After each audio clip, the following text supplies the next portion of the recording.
stone is the perfect solution for cladding both interior and exterior home projects. Although it's made of concrete, most styles rival the look of natural stone or veneers. And since the stone is manufactured, it's much more uniform and easier to cut, making installations simple.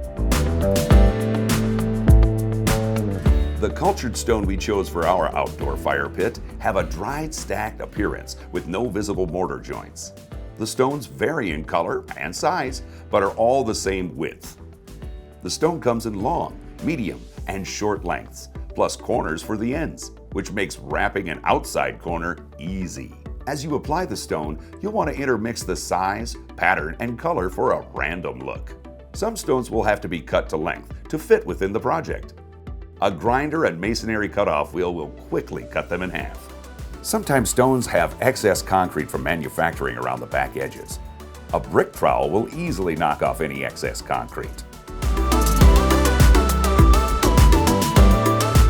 The structure for our fire pit was clad in half-inch thick cement board. Since the cement board is ready for masonry, additional lath materials and a scratch coat is not required. The stone simply gets applied directly to the cement board with a special polymer-modified mortar. The first step is to protect the area that you're working around. Construction paper and masking tape work great for patios, decks, and floors. Next, set a spacer to keep the stone from touching the surface. We used some scrap cedar, which was about 3/8 inch thick. Lay out the first row of stones to get an idea of how to place them.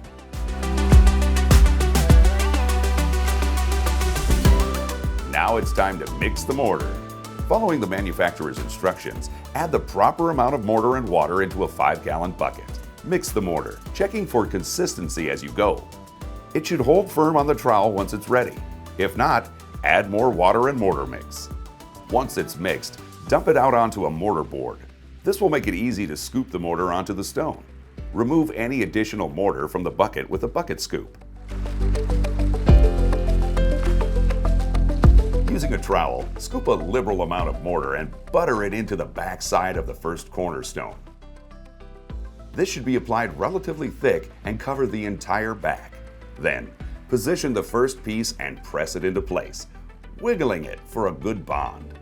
Make sure it's level and straight in both directions. The mortar on the back side should squish out some. Remove any excess mortar with the trowel after the stone has been applied. Now, grab the next stone and butter up the backside with mortar. Place the stone and squish it in place. As you apply the stone, be careful not to apply any pressure against the cornerstone that's already installed. Any pressure against stones that are already installed can break the mortar bond. Again, remove any excess mortar after installation. Continue to place stones towards the other end. As you install the stone, mix and match the length, texture, and color for a nice random look. Note that the stones will vary in width slightly, so small gaps may appear in the narrow stones, which is okay. The small gaps add to the overall look and character of the stone. As you get towards the end, you'll need to check and see if the corner block or last block will need to be trimmed. Occasionally check the row with the level as you go to keep them straight. Now, work your way around the end. We installed the cornerstones first. Check it for level and then filled in between with straight stones. This meant that one of the straight stones had to be cut to length. To cut the stone to length, first mark the location of the cut, then transfer a straight line across the back side with a square. Using a grinder, cut into the back side. Then, flip the stone over and make a cut on the front face. Note that the cutoff wheel may not cut all the way through. To remove the waste, you can usually just break the stone off by hand. When you cut cultured stone, it will leave an exposed edge, which has no color. One way to hide a cut edge is within other stones. On areas where the edge will be exposed, bury the cut edge against other stone. Continue to work your way around to complete the bottom row. Once the first row is done, you can start on the second row. Our fireplace insert had a control panel and vent openings that we had to work around. Cut the stone to length to work around these open areas. Remember to clean up excess mortar during installation. A masonry brush can help clean up small dried chunks of extra mortar.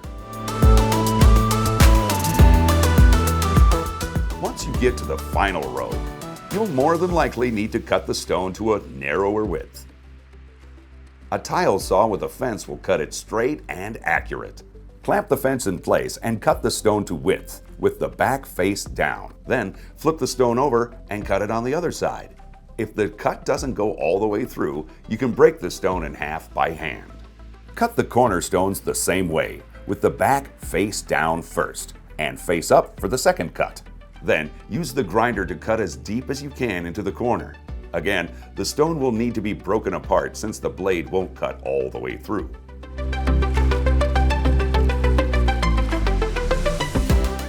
Once the rows are complete, it's time to decide what to do for a top.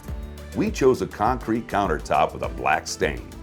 Make sure and check out our DIY workshop video on how to make your own concrete countertop. And be sure to check out Marshalltown's high-quality DIY tools to make your next sculptured stone project a success.